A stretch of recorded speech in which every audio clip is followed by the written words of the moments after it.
ได้ก็รวยเสียก็รวยมีแต่รวยกับรวยเท่านั้นได้ก็เอาใส่ท้อง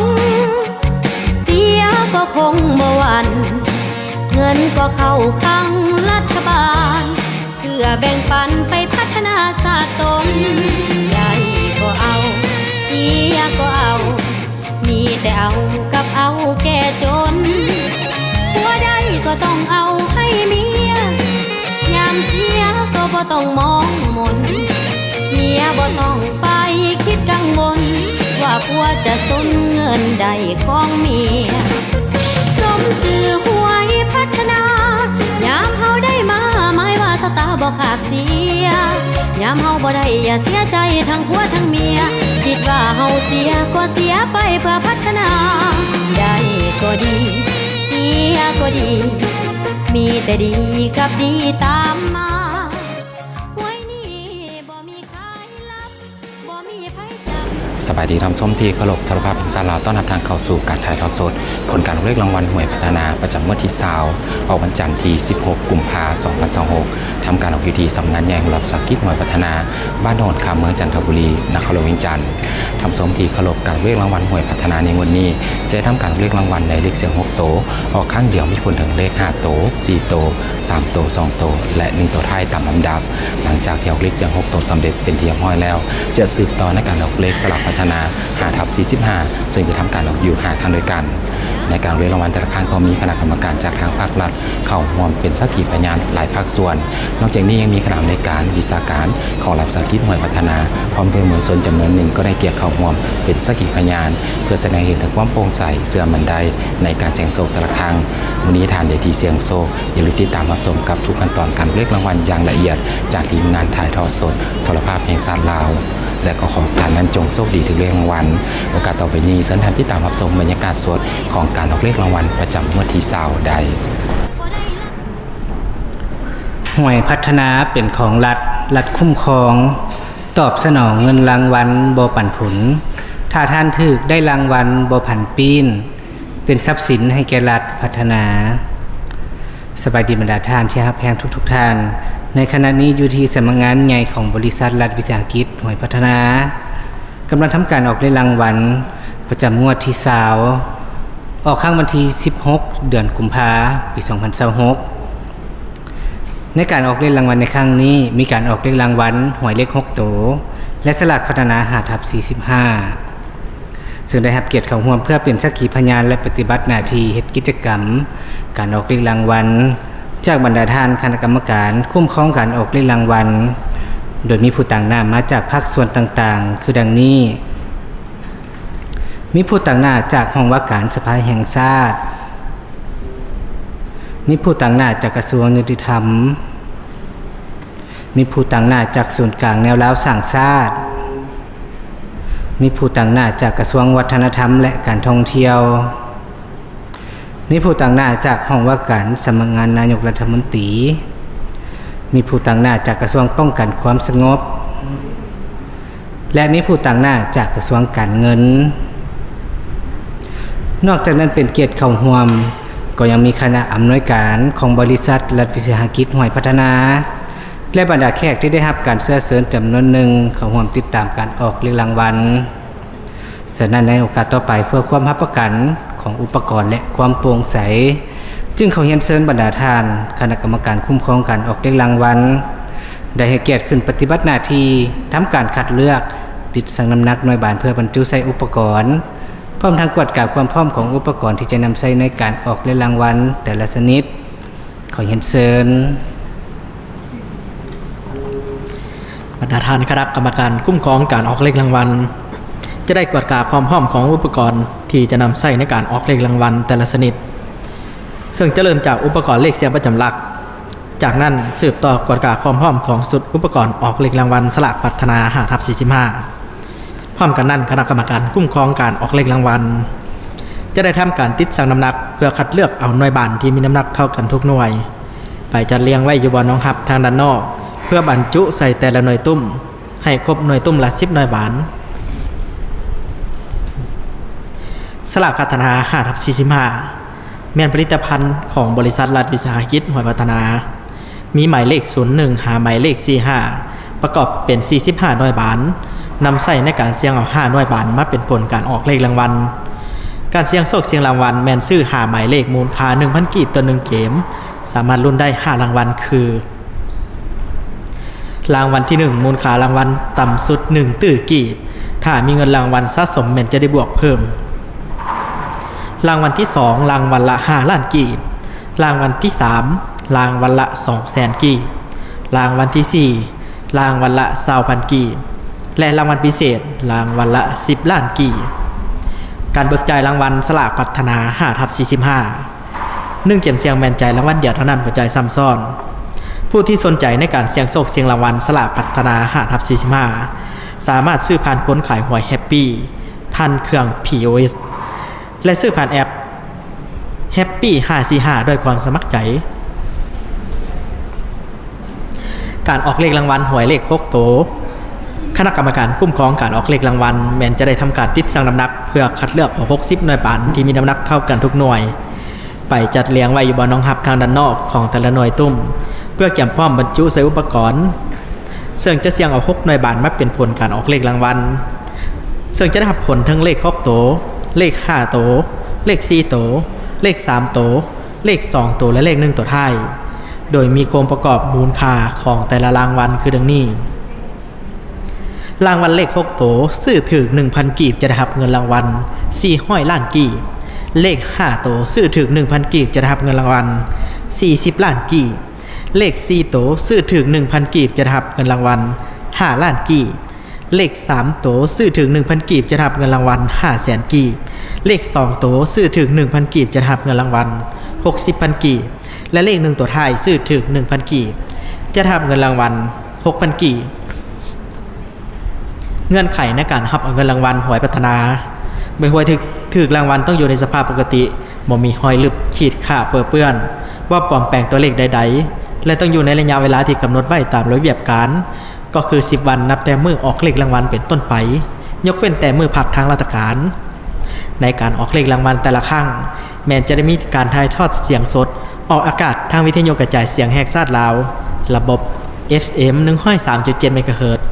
มีการถ่ายทอดสดทางโทรภาพแห่งชาติลาว21และทางเพจ Facebook ลาวลอตเตอรี่ไลท์ภายหลังสำเร็จการออกเลขรางวัลผลการออกเลขรางวัลหวยพัฒนายังมีการแจ้งทางเพจ Facebook ลาวลอตเตอรี่ไลท์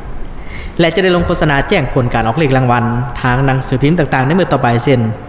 หนังสือพิมพ์เวียงจันทน์ใหม่หนังสือพิมพ์ประชาชนและหนังสือพิมพ์ประเทศลาวนอกนั้นท่านสามารถรับข้อความ SMS แจ้งผลหวยแต่ละงวดเพียงแต่สมัครบริการแจ้งผลหวยกดดาว555ดาว29ดาว30สี่เหลี่ยมโทรออกค่าบริการ 5,000 กิบต่อเดือนหรือโทรหาเบอร์107เพื่อรับฟังผลหวยค่าบริการ 1,000 กีบต่อนาทีเฉพาะเครือข่ายยูนิเทล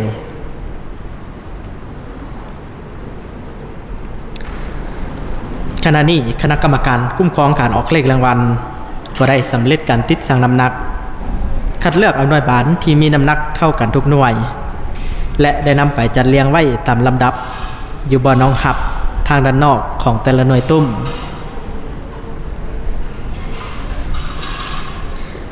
เพื่อประกันความโปร่งใสในการออกเลขรางวัลแต่ละครั้งแม้ได้มีคณะกรรมการคุ้มครองการออกเลขรางวัล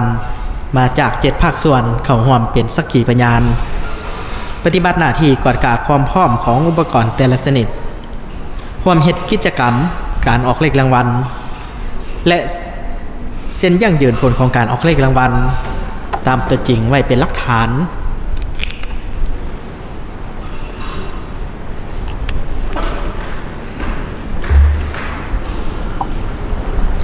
และขณะนี้การกวดกาความพร้อมของเครื่องมืออุปกรณ์ที่จะนำใช้ในการออกเลขรางวัลแต่ละชนิดก็ได้สำเร็จเป็นที่เรียบร้อยลำดับต่อไปขอเชิญพนักงานถือขันเลขบัตรได้ออกมาประจำหน้าที่ขอเชิญพนักงานออกเลขรางวัลได้ออกมาจกเสียงเลขบัตรที่อยู่ในขันเป็นครั้งที่1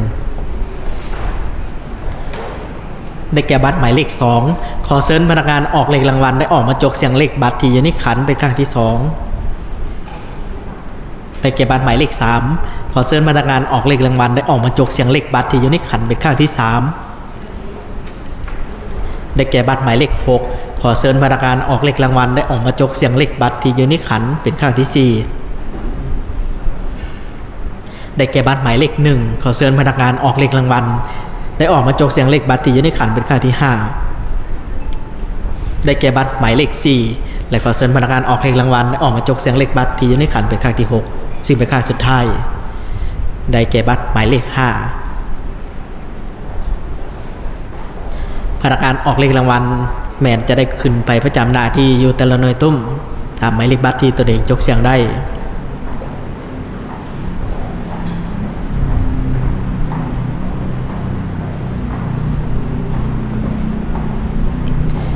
ขณะนี้พนักงานออกเลขรางวัลก็ได้ขึ้นไปประจำหน้าที่อยู่แต่ละหน่วยตุ้มเป็นที่เรียบร้อยต่อไปพนักงานออกเลขรางวัลจะได้ทำการบรรจุหน่วยบานเข้าใส่หน่วยตุ้มทั้ง6หน่วยตุ้มให้ครบหน่วยตุ้มละ10หน่วยบานซึ่งจะเริ่มบรรจุแต่หมายเลข1ไปหาหมายเลข0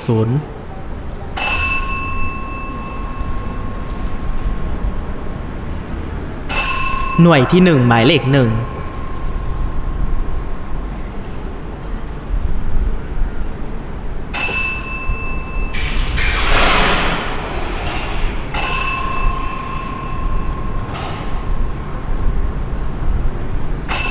หน่วยที่2หมายเลข2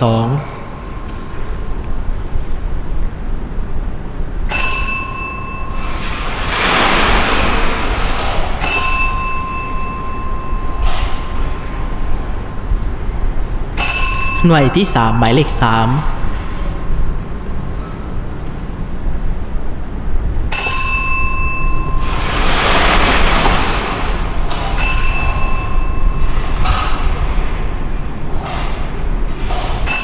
หน่วยที่4หมายเลข4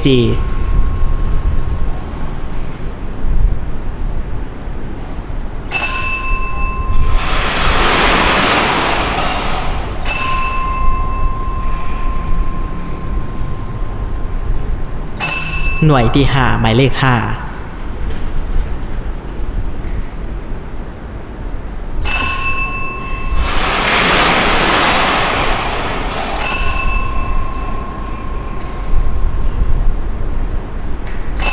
หน่วยที่6หมายเลข6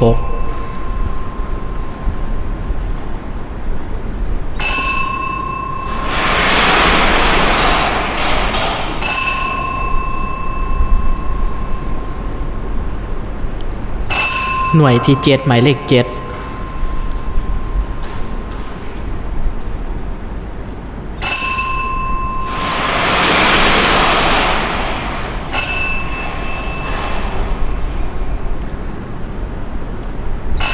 หน่วยที่8หมายเลข8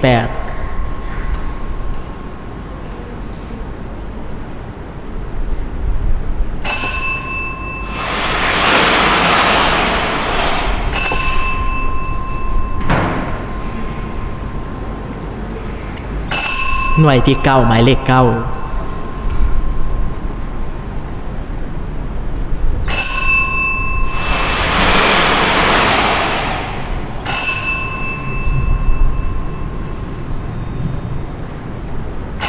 และหน่วยที่10หมายเลข0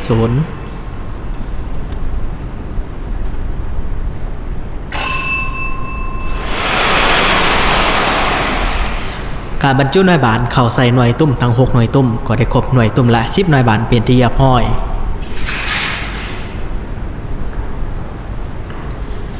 ต่อไปพนักงานออกเลขรางวัลจะได้ทำการหมุนหน่วยตุ้มทั้ง6หน่วยตุ้มไปพร้อมๆกันเป็นข้างที่1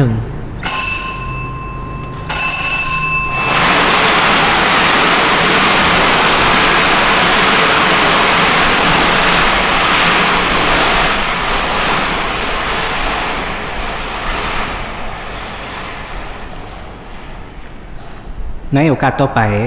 ขอเรียนเชิญคณะกรรมการคุ้มครองการออกเลขรางวัล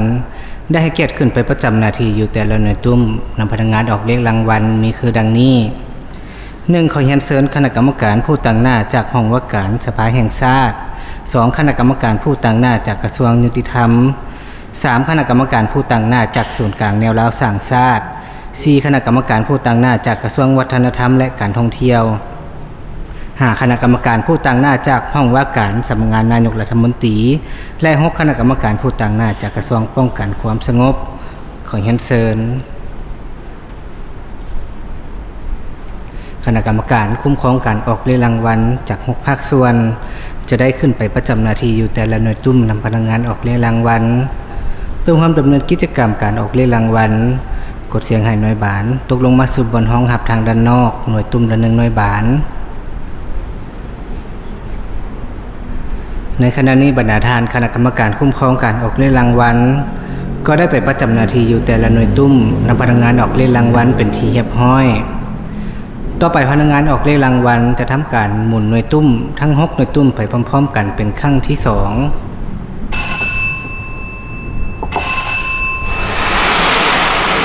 การดำเนินกิจการทางพัฒนาเพื่อเป็นการพักผ่อนรณรงค์ต่อผู้ที่มาโชว์คุณรางวัล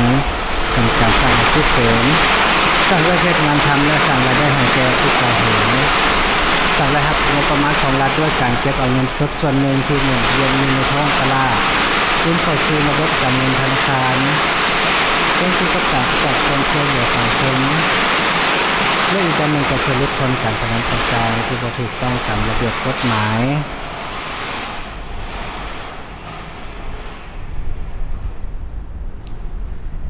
ในโอกาสต่อไปขอเรียนเชิญคณะกรรมการได้กดเสียงให้หน่วยบานตกลงมาสู่บนห้องหับทางด้านนอกหน่วยตุ้มละ1หน่วยบานขอเรียนเชิญ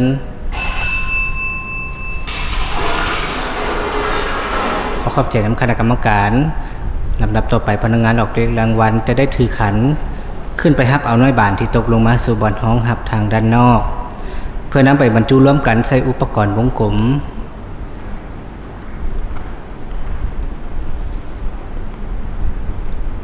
หน่วยที่1หน่วยที่2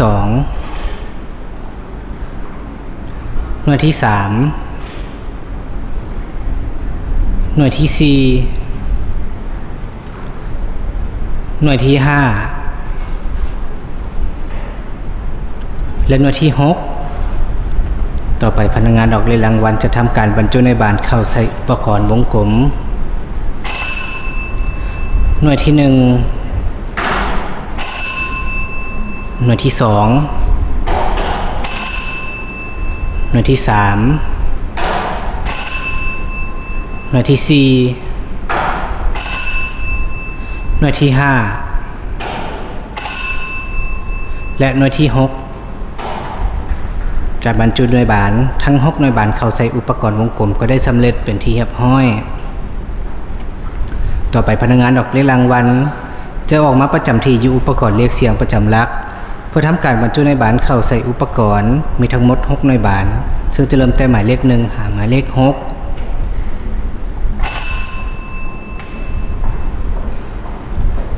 หน่วยที่1หมายเลข1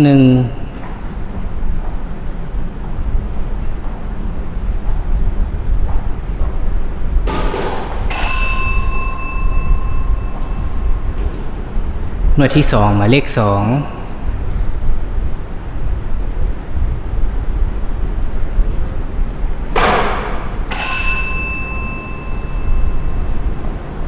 หน่วยที่3หมายเลข3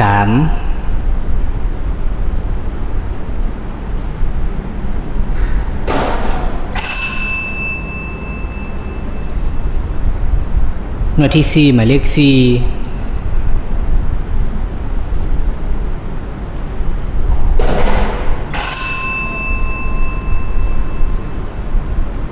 หน่วยที่5หมายเลข5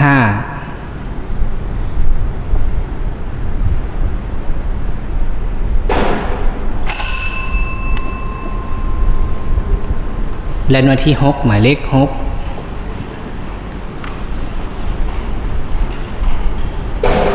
การบรรจุในบานหมายเลขเสียงประจำหลักเข้าใส่อุปกรณ์ก็ได้สำเร็จเป็นที่เรียบร้อยในโอกาสต่อไปขอเรียนเชิญคณะกรรมการผู้ต่างหน้าจากกระทรวงการเงินได้ให้เกียรติขึ้นไปประจำหน้าที่อยู่อุปกรณ์เลขเสียงประจำหลักขอเรียนเชิญการออกเลขรางวัลแต่ละครั้งไม่ได้รับเกียรติเข้าร่วมเป็นสักขีพยานและการปฏิบัติหน้าที่กิจกรรมจากบรรดาท่านคณะกรรมการคุ้มครองการออกเลขรางวัล ต่อไปขอให้พนักงานออกเลขรางวัลหมุนอุปกรณ์เลขเสียงประจำหลักเป็นครั้งที่หนึ่ง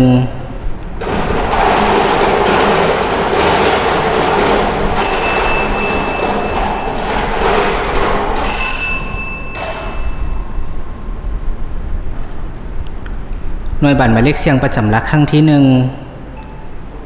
ได้แก่หมายเลข6ขอเชิญพนักงานออกเลขรางวัลที่ประจำอยู่หน่วยตุ้มหมายเลข6พร้อมด้วยคณะกรรมการออกมาประจำที่อยู่อุปกรณ์วงกลมพนักงานออกเลขรางวัลจะได้ทำการหมุนอุปกรณ์วงกลมเป็นครั้งที่หนึ่งการออกเลขรางวัลหมายเลข6โตแม่นการเสี่ยงเอา6หน่วยบาทจาก60หน่วยบาทมาเป็นผลการออกเลขรางวัลซึ่งจะได้รับผลทั้งเลข6โตเลข5โตเลข4โตเลข3โตเลข2โตและเลข1โตท้าย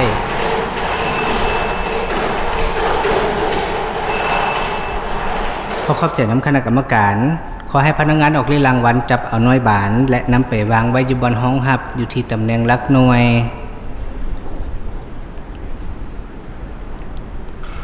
ต่อไปขอให้พนักงานออกเลขรางวัลหมุนอุปกรณ์เลขเสียงประจำหลักเป็นครั้งที่2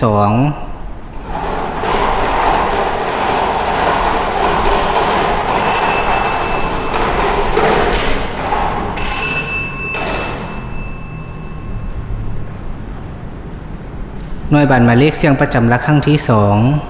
2ได้แก่หมายเลข3ขอเชิญพนักงานออกเลขรางวัลที่ประจำอยู่หน่วยตุ้มหมายเลข3พร้อมด้วยคณะกรรมการ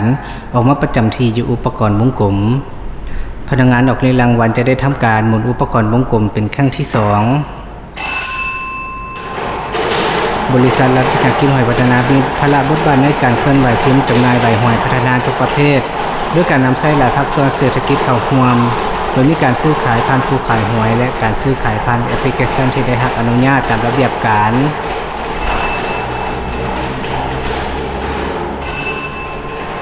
ขอขอบใจน้ำคณะกรรมการขอให้พนักงานออกเลขรางวัลจับเอาหน่วยบาทและนำไปวางไว้อยู่บนห้องหับอยู่ที่ตำแหน่งหลักพัน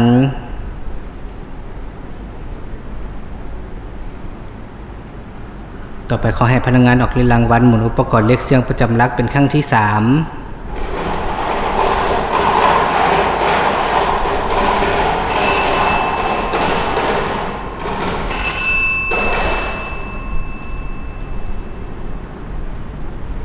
หน่วยบัตรหมายเลขเสียงประจำหลักครั้งที่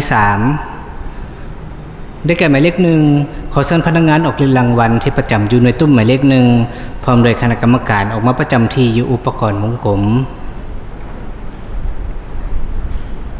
พนักงานออกเลขรางวัลจะได้ทำการหมุนอุปกรณ์วงกลมเป็นครั้งที่3เงื่อนไขในการรับเอาเงินรางวัลหอยพัฒนาใบหวยที่ถูกรางวัลต้องอยู่ในสภาพปกติบ่มีห้อยลึกขีดค่าตัวเพื่อนบ่ปลอมแปลงตัวเลขใดๆท่านจึงสามารถแลกรับเอาเงินรางวัลได้ในระยะ10วันนับตั้งแต่มือออกเลขรางวัลเป็นต้นไป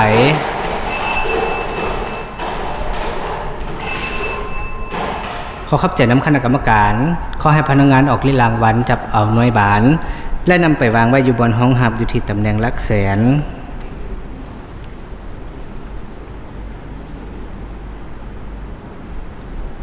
ต่อไปขอให้พนักงานออกเลขรางวัลหมุนอุปกรณ์เลขเสียงประจำหลักเป็นครั้งที่4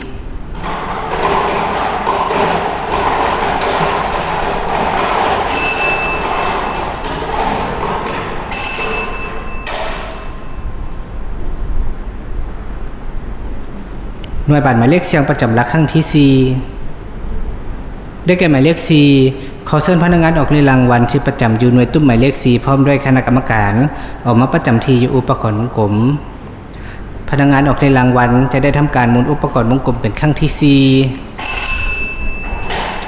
การจัดตั้งการออกเลขรางวัลหอยพัฒนาในร่วมศูนย์อยู่บนเดียวที่สำนักงานใหญ่ของบริษัทรัฐวิสาหกิจหอยพัฒนาซึ่งจะนำใช้ผลการออกเลขรางวัลเป็นเอกภาพกันในขอบเขตทั่วประเทศมีจุดประสงค์ให้ประชาชนได้ผ่อนคลายอารมณ์ในการเสี่ยงโชคชิงรางวัลโดยความสมัครใจเท่านั้น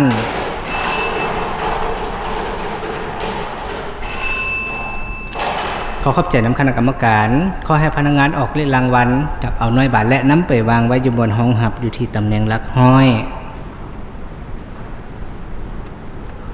ต่อไปขอให้พนักงานออกเลขรางวัลหมุนอุปกรณ์เลขเสียงประจำหลักเป็นครั้งที่5ห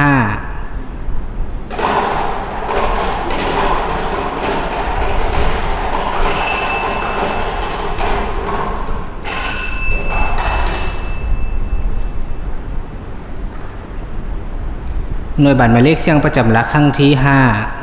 5ได้แก่หมายเลข2ขอเชิญพนักงานออกเลขรางวัลที่ประจำอยู่หน่วยตุ้มหมายเลข2พร้อมโดยคณะกรรมการออกมาประจำที่อยู่อุปกรณ์วงกลมพนักงานออกเลขรางวัลจะได้ทำการหมุนอุปกรณ์วงกลมเป็นครั้งที่5ในการออกเลขรางวัลแต่ละครั้งมีการถ่ายทอดสดทางวิทยุกระจายเสียงแห่งชาติลาวระบบ FM 103.7 เมกะเฮิรตซ์ทางโทรภาพแห่งชาติลาวช่อง1และทางเพจ Facebook ลาวลอตเตอรี่ไลฟ์ซึ่งจะเริ่มเวลา 20:00 นเป็นต้นไป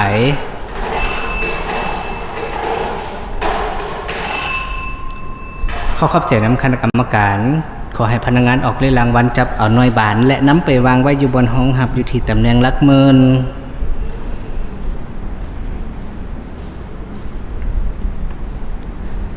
และต่อไปขอเรียนเชิญคณะกรรมการเสี่ยงหน่วยบานหมายเลขประจำหลักเป็นครั้งที่6ขอเรียนเชิญ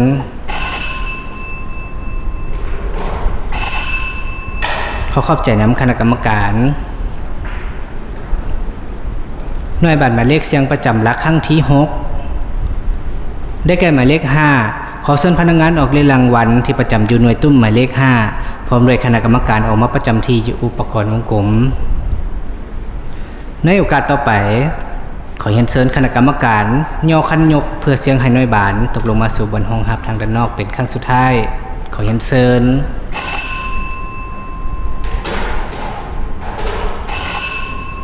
ขอขอบใจนำคณะกรรมการขอให้พนักงานออกเลขรางวัลจับเอาหน่วยบานและนำไปวางไว้อยู่บนห้องหับอยู่ที่ตำแหน่งหลัก10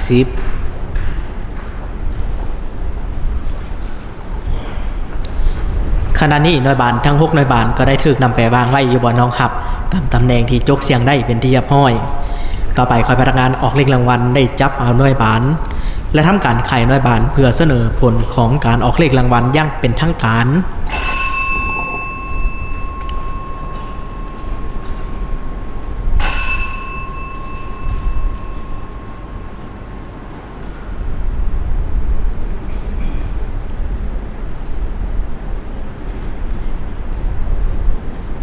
ในเวลานี้พร้อมแล้วที่จะประกาศผลการออกเลขรางวัลให้บรรดาท่านรับทราบผลการออกเลขรางวัลหวยพัฒนาประจำงวดที่20ออกข้างวันที่16เดือนกุมภาพันธ์ปี2026รางวัลเลข6โตเลขที่ออกได้แก่หมายเลข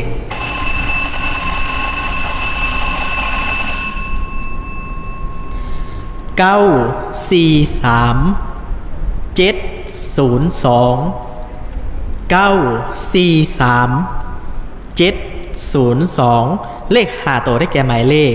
43702 43702 เลข4ตัวได้แก่หมายเลข3702 3702 เลข3ตัวได้แก่หมายเลข702 702 เลข2ตัวได้แก่หมายเลข02 02และเลข1ตัวท้ายได้แก่หมายเลข2หมายเลข2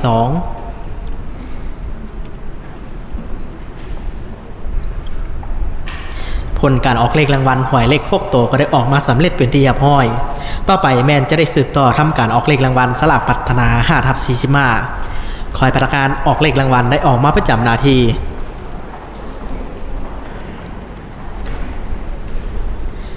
ในโอกาสต่อไปขอเรียนเชิญคณะกรรมการผู้ต่างหน้าจากกระทรวงยุติธรรมได้ให้เกียรติออกมาประจำหน้าที่เพื่อทำการออกเลขรางวัลขอเรียนเชิญการเสี่ยงโชคเสี่ยงรางวัลสลากพัฒนา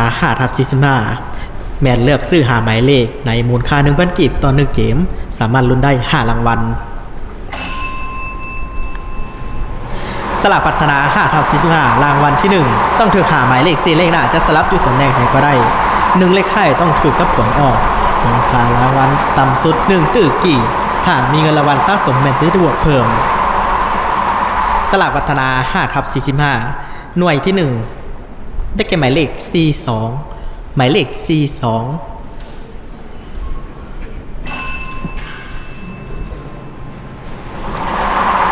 รางวัลที่2ต้องถูก4หมายเลข3เลขหน้าจะสลับอยู่ตำแหน่งใดก็ได้1เลขท้ายต้องถูกกับผลออกรางวัลละ5ล้านกี่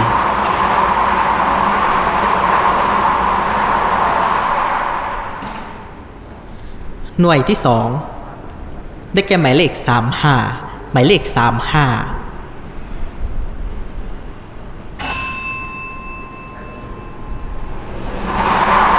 รางวัลที่ 3 ต้องถูก3หมายเลข2เลขหน้าจะสลับอยู่ตำแหน่งไหนก็ได้1เลขท้ายต้องถูกกับผลออกรางวัลละ200,000 กีบ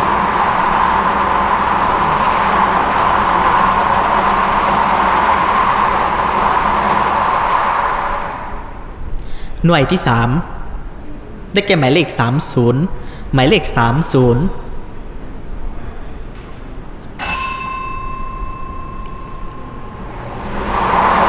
รางวัลที่ 4 ต้องถูก2หมายเลข1เลขหน้าจะอยู่ตำแหน่งไหนก็ได้1เลขท้ายต้องถูกกับผลออกรางวัลละ20,000 กีบ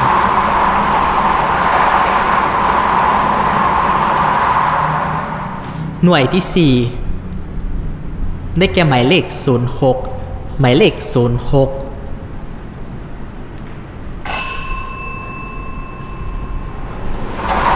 และรางวัลพิเศษต้องถูก5หมายเลขจะสลับอยู่ตำแหน่งใดก็ได้รางวัลละ10 ล้านกีบการเบิกจ่ายรางวัลสลากพัฒนา5/45 1เกี่ยมเสียงแม่นจ่ายรางวัลเดียวเท่านั้นจ่ายซ้ำซ้อนและหน่วยที่ 5 ได้แก่หมายเลข10หมายเลข10ขอขอบใจน้ำคณะกรรมการออกเลขรางวัลสลากพัฒนา5/45ก็ได้สำเร็จเป็นที่เรียบร้อยต่อไปแมนจะได้ทวนคืนผลของการออกเลขรางวัลให้บรรดาทานนะครับทราบอีกครั้ง ผลการออกเลขรางวัลหวยพัฒนาประจำงวดที่20ออกข้างวันที่16 เดือนกุมภาพันธ์ปี 2026